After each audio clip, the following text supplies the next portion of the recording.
And y'all want to know what's crazy? Is I low-key think Kendrick Lamar is a time traveler. I really do. Because there's too many instances where this man have said in songs or foreshadowed in songs the things that were going to happen and they've actually happened. And it's low key like almost creepy. Like it's low key almost creepy the amount of things Kendrick Lamar has foreshadowed or things that have come true with this battle stuff. Like whether it's like versus J. Cole or Drake. There's too many instances of things that Kendrick has said and it's actually come true. And I don't like using the the term savior and all of that shit because there's only one savior at the end of the day. And that's if you believe in like a high power. Listen, prophet or time traveler. It could be either one, cousin. But it's fucking scary and it's eerie. It's just very weird. I don't know. It's the definition of prophet is someone who is in contact with a divine being and it's said to speak on behalf of that being, delivering messages or teachings from the supernatural source to the other people. And a time traveler is a person who travels through time, either into the past or the future. And according to researchers, time travel is possible based on the laws of physics. Now, y'all can believe what you want to believe. I ain't here to tell y'all believe it because everyone thinks different things, right? But it's either Kendrick is really, really good at guessing some of it, or he might, in fact, be a prophet or a time traveler. Like, I don't know. Hey, Ethan, you a little late to the party, cousin. But when you righteous, all things are possible through God. And especially if you are a righteous human being and you live by God. Facts, facts. So I put together a little collage, right? Of instances. So in 2011, of his Section 80 album or mixtape, do y'all consider that an album, Section 80, or do you consider it a mixtape? Like, I know there's like been a debate about that, but he had a song called Rigor Mortis where he said this, right? Now just imagine the magic I like to ask is don't ask for your favorite rapper. He did. Yes, sir. Amen. Shucks. He did. I killed him. Amen. Bitch. Right? Nigga, payback's a bitch, and bitch, you been living in debt with me. Dead I'm all in, especially leave a call on his mother voicemail to say that he rest in peace. Nigga, payback's a bitch, and bitch, you've been living in debt with me. Dead them all, and especially leave a call on his mother's voicemail. Say that he rest in peace. Dear Sandra, and we gotta raise our daughters knowing there's predators like him lurking. Fuck a rap battle, he should leave a call on his mother's voicemail that say that he rests in peace. Granted, it's not a voicemail, but meet the grams. He writes a letter to Sandra. Leave a call on his mother's voicemail say that he rests in peace. Meet the grams. He said that Drake should die. Maybe he's just referencing himself. I don't know. Maybe he's just referencing himself.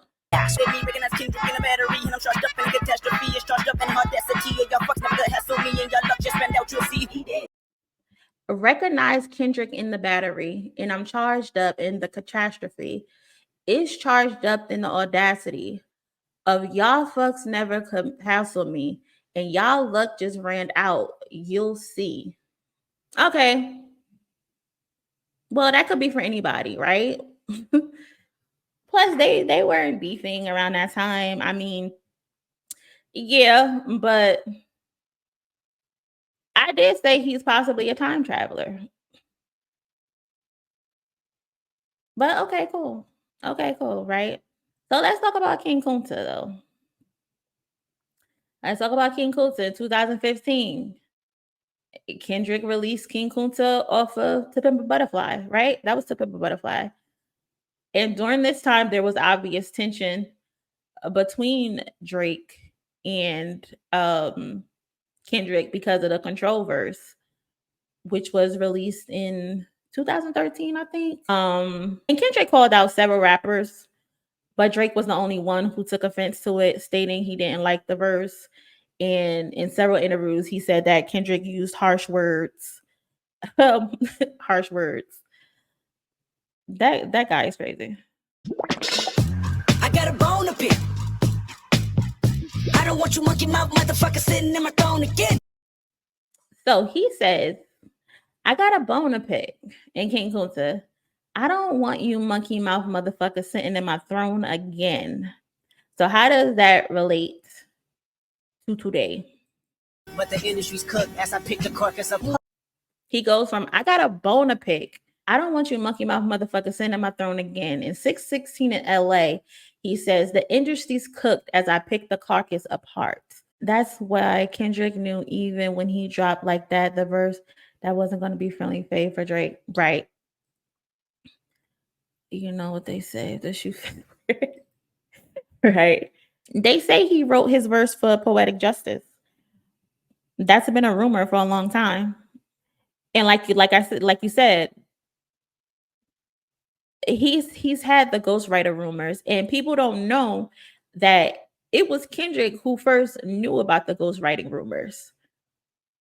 It wasn't Meek Mill. It was Kendrick who mentioned it a couple months before in King Kunta. Rapping,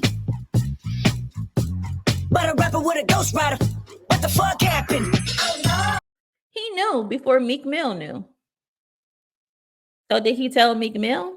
It does sound like Kendrick and Drake voice on it, ruining for me, and I don't like his part.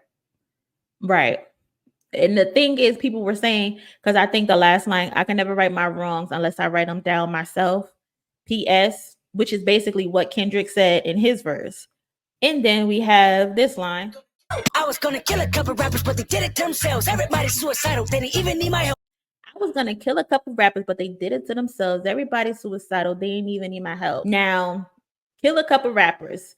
Big Sean, Lupe Fiasco, J. Cole, Jay Electrona, Macklemore, I'm sorry, French Montana, Drake. Those are the few people that up until recently that Kendrick has had a problem with.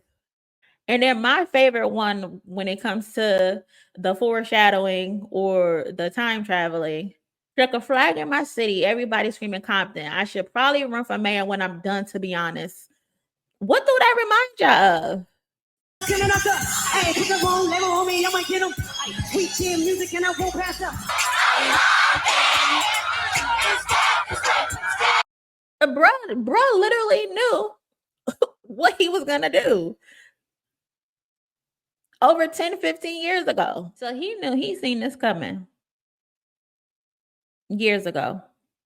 Kendrick caught on to Drake BS. Drake was leeching off of Kendrick first. Kendrick was starting to get his own buzz in Toronto.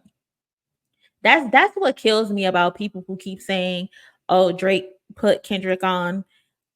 You think Drake would have took Kendrick up on being a part of his tour if he was a nobody, if he didn't have any type of buzz? You think that would have happened? If that was the case, he could have just picked some random person out on the street to go be a part of his tour. He picked him for a reason.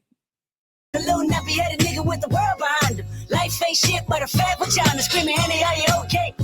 Annie, are you okay? That line. A little nappy headed nigga with the world behind him.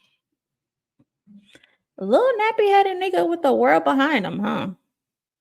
Ain't that Drake Nothing Was the Same album where Drake actually took the first shot at Kendrick? That's very interesting. And then Kendrick references it. This guy is something else. He is something else.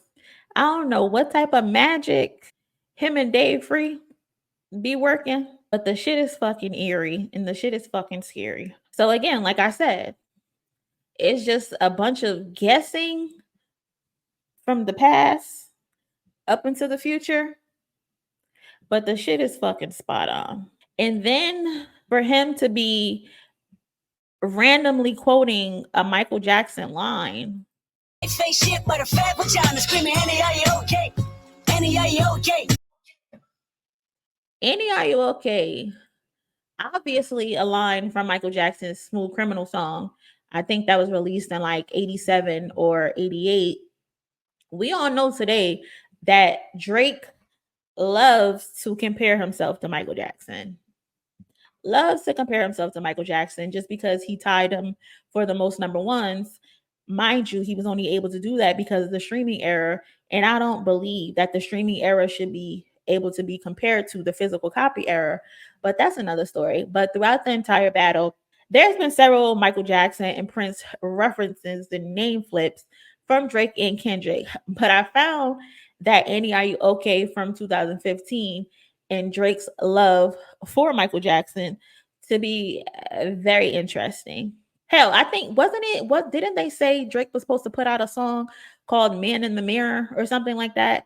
But that kind of got shut down because TDE got wind of it and was tweeting about it. And Drake decided, nah, I'm not gonna put that out. Jacob and Kendrick Home and Cole did beats for Kendrick for his mixtape. Yeah, they've been close. So clearly. I think something happened on that tour. Something happened on that tour. Hey cousin. Hey cousin. Welcome to the party. But yeah, so like that Annie UK line was crazy. And then it's kind of weird when you think about it now because Drake has such weird relationships with women. And it's like you keep comparing yourself to Michael Jackson, and then he randomly says this line. Like, I don't even think this line even just fits in the song. I think the line is just fucking random as hell.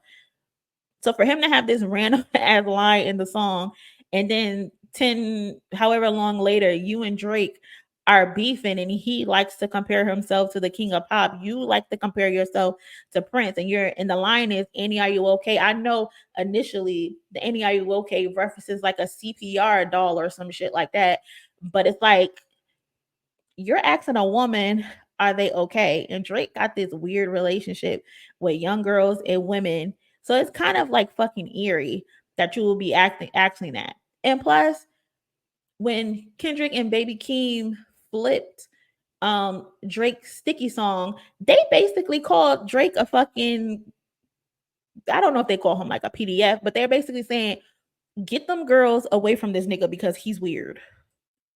Messy, get them girls off the stage, cause somebody's gonna get taken. So he says Bessie, who's he's calling Kendrick, to get them girls off the stage because somebody's gonna get taken. And if you listen to the Sticky song, the Hillbilly Song is a parody. Hey yo, Eric, bring them girls to the stage, cause somebody's getting paid. So he been calling this dude a weirdo for a while now. I think that Kendrick being able to see before it happened just is a product of what he come from and what he been through, being able to sort of understand what it is going to be before it happens. It's not about rap, and Talk Dog has been holding Kendrick back from ruining his career early on. If I recall correctly, he did say that, and so his top won't stop him this time. Yeah. But then it's funny how Drake tried to use that against him, that Top tells you what to do. And it's just like, Drake, you don't even realize Top is the one saving you. Because he's been wanting to take your head off. He's been dying to take your head off. If you listen to the music, he's been dying to put you in the dirt. Dying. He's been dying to get you out of here. He even said it on Untitled Unmastered. Two T's told me that I'm the one. I can put a rapper on life support. Guarantee that's something none of you want. I can put a rapper on life support. Guarantee you that's something that none of you want. In this song, Kendrick mentions Top a lot in this song. Talk about him and Top being in court and all of that. I believe that's this song. Analyst, career damaging versus meditating when candles lit. I like my raps extra prolific. Career damaging versus meditating with candles lit. I like my raps extra prolific. This is Kendrick and J. Cole when they linked up for Black Friday. Kendrick, per usual, is giving out warnings. J. Cole wasn't paying attention though. Career damaging versus meditating with candles lit. I like my raps extra prolific. What else he say though? What else he say? Don't tell a lie on me. I won't tell the truth about you. Don't tell a lie on me. I won't tell the truth. You know how cool it is to be able to reference yourself? Habitual liar too, but don't tell no lie about me, and I won't tell truths about you.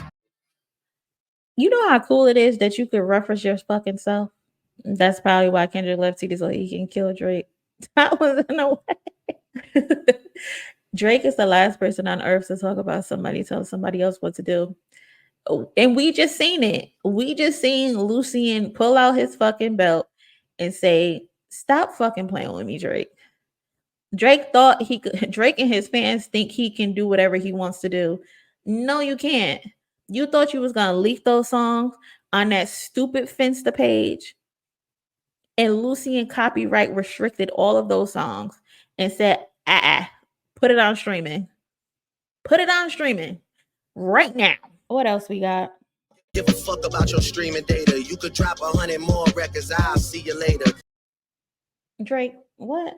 Oh, it went from drop to I don't want to battle with you no more. I've had enough.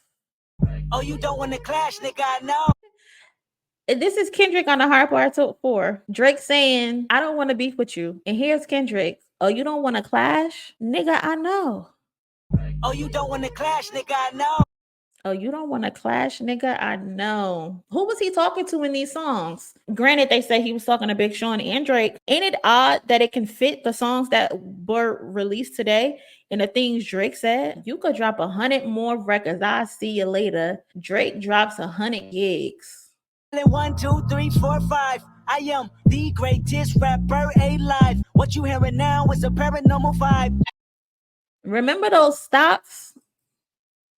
Y'all remember the stocks? How many stocks do I really have in stock? 1, 2, 3, 4, 5 plus 5. 1, 2, 3, 4, 5. I am the greatest rapper alive. Yelling 1, 2, 3, 4, 5. Kendrick gave us 5 songs. Maybe I'm tripping. Maybe I'm glazing, as the kids say. Maybe I'm glazing. But the math is mathing. How many stocks do I really have in stock? 1, 2, 3, 4, 5. I am the greatest rapper alive. What you hearing now is a paranormal vibe. He tells us on the Hard Part 6, what you hearing now is a paranormal vibe. What you hearing now is a paranormal vibe. Yelling 1, 2, 3, 4, 5. How many stocks do I really have in stock? 1, 2, 3, 4, 5 plus 5. He gave us the 5. It's 5 more left. Cousin, maybe I'm glazing. That's what the kids say. That's what they call it. They call it glazing. Maybe I'm glazing. Maybe I'm reaching.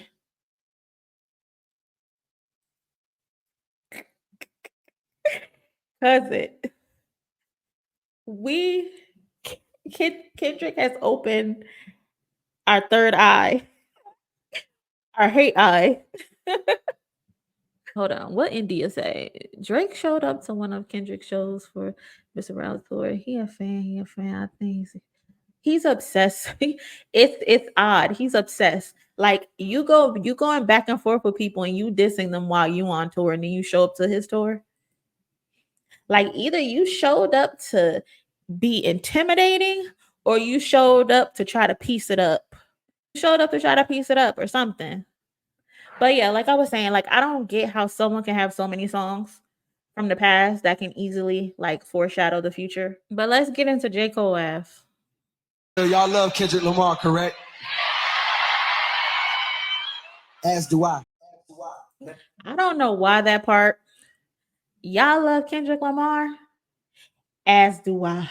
I don't know why that's so funny to me. I find myself walking around saying, as do I. I don't know why. But J. Cole was conflicted. Remember, you was conflicted. Cousin, you ain't know?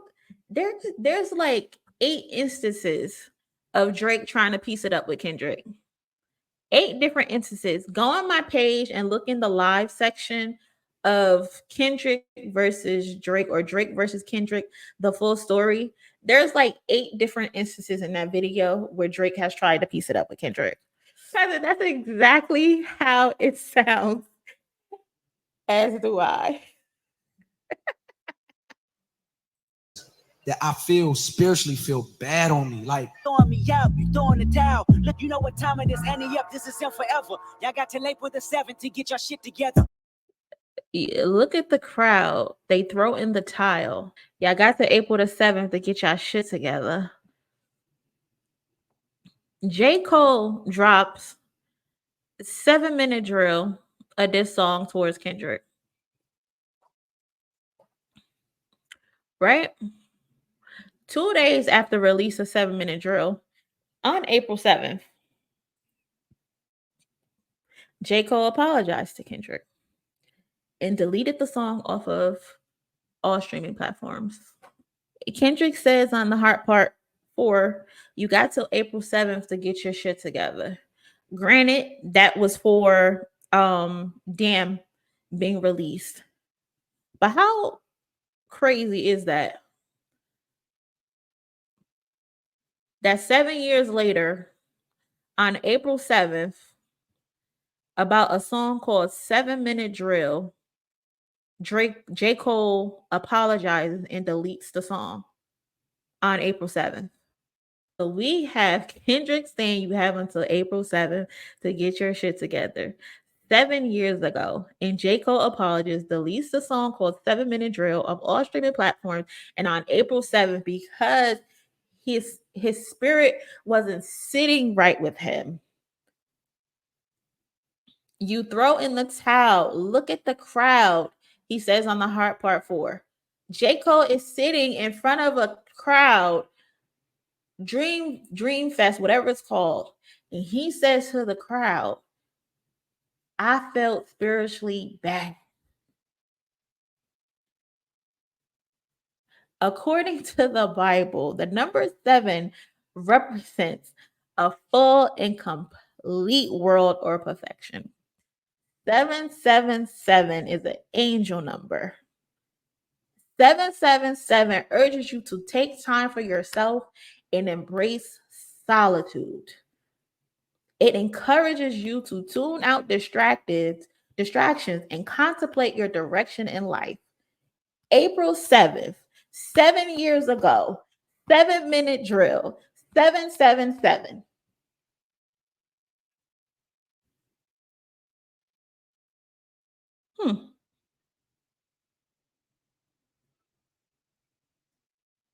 A lot of fucking sevens, like Cousin said. Especially after the things he said about his children and his wife. Especially the things that he said about his father and Top. Ain't happening.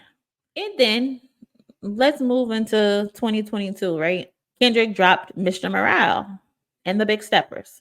This album is clearly about him stripping himself and telling his truth in order to heal, become a better man, a better father, a better partner to Whitney, and in Rich Spirit, which is my favorite song, Kendrick raps about being a spirit medium instead of a rapper and asks this question to someone.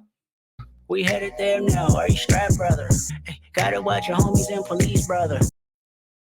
So he says to them, he asked them basically, we're headed there now. Are you strapped? So he knew it was coming.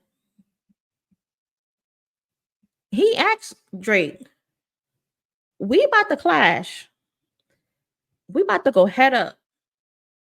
Are you strapped? Are you prepared for what's about to happen? Like y'all said, Top might have been holding him back from going there with Drake. But this is officially Mr. Morale and the Big Steppers is officially Kendrick's last album on TDE. I can't hold him back no more. Can't hold him back no more. And he tells him, you gotta watch your homies and police. I'm a peacemaker, but I ain't naive. You, Drake, you need to watch your homies and the police. Which reminds me of 616 in LA. Finally ready to play. Have you ever, let's see, have you ever thought that OVO is working for me? You don't even know what the fuck you got going on. You don't even know the people in your camp, Drake. That they're gonna be your downfall. Before you figure that you're not alone, ask what Mike would do. Then we circle back to the Michael Jackson references. In the beginning, we talked about the Annie, are you okay line. How Drake repeatedly compares himself to Michael Jackson. That was in 2015. Here we are, 2024. Before you figure out that you're not alone, it's time you look around to see who around you. Before you figure out you're not alone, ask what Mike would do. You are not alone. Michael Jackson. It's documented that Michael Jackson died of acute propofol intoxication in LA, 616 in LA. His doctor, Conrad Murray, I think his name was convicted of involuntary manslaughter after inadvertently overdosing the King of Pop. Insert the Meet the Grams cover. Drake, you're not paying attention. And he says at the end of the Meet the Grams, you lied on the only artist that could offer you some help. You wasn't taking the clues, my boy. Stop playing with me before I turn you to a song. Stop playing with me before I turn you to a song. Hey. He told you, stop playing with him before you told you to a song. A Rich Spirit, the entire third verse, in my opinion, is a shot at Drake. If y'all haven't listened to that song, go listen to that song in your spare time. I can't play it because YouTube's gonna probably copyright me. And we don't need that coming in between my coins. But go listen to that song. Kendrick is giving this man a fair warning. Stop playing with me before I turn you to a song. Now it's been 3 or 4 months since the rap civil war. Kendrick is the obvious winner. Not Like Us has been living in the top 10 to top 3. Not even top 10, top 3. Breaking every single record it seems known to man. Like That is still in the top 20. Euphoria is somewhere in the 70s and the 80s, which I feel is the best song out of all of these songs. But Drake, your most recent antics have been terrible. From the troll posts on Instagram, getting shows canceled because your ego is hurt, dropping 30 features and basically none of them charting, or having success in your streams. Like you're desperate. Them superpowers get neutralized. I can only watch in silence. Some superpowers getting neutralized.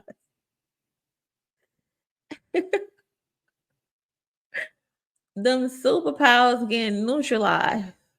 This man told us how everything was going to play out. He told us how every single thing is going to play out, and it happened. How does he know? He's very confident. He's very lucky at guessing, or the motherfucker is a time traveler. I don't know. That Drake's stimulus package is dead. He's desperate. So desperate that he decided to leak that 100 gigabytes bullshit. He's 0 for 10. 0 for 10. You leak features from Lotto, 21 Savage, Young Thug, pictures of various album covers that you didn't pick. Like, we need to see that. And then you got all these naked women and shit in the pictures, home videos of yourself in the studio with your son, videos of Rihanna, the love of your life, that's moved on and is living happily ever after with A$AP Rocky and her kids. You leaked all this footage, but I just want to know, where's the footage of you setting Kendrick up? Where's the footage of you setting Kendrick up? But anyways, okay, so my last example, I just need y'all to walk with me. So in 2021, so we were rewinding, right?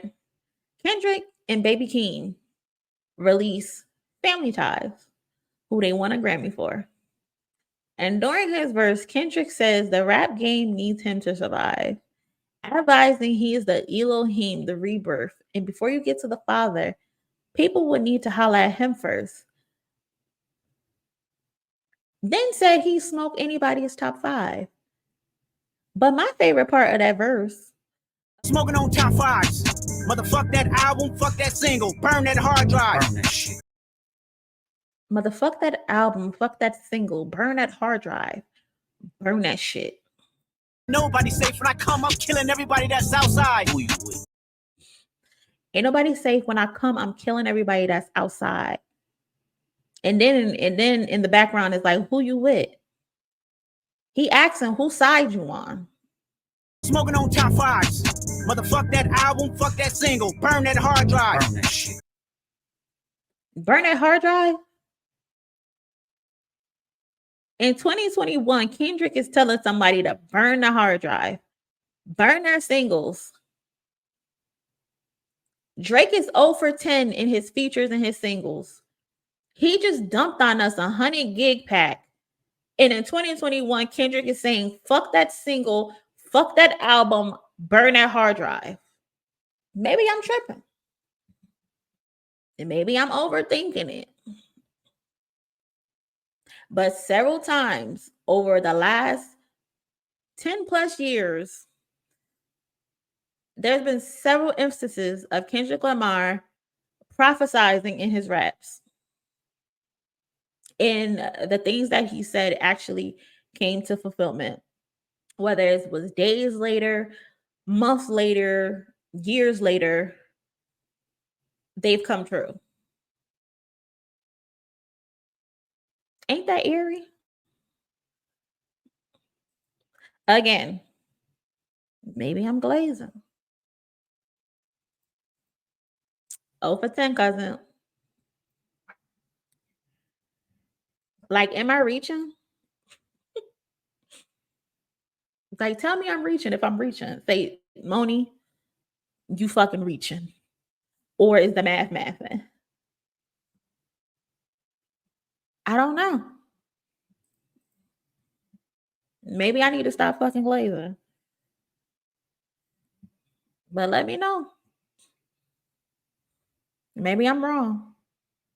Maybe the nigga's just real lucky. Maybe he just real lucky. I don't know. But I just had to point those things out. Because it's too many coincidences.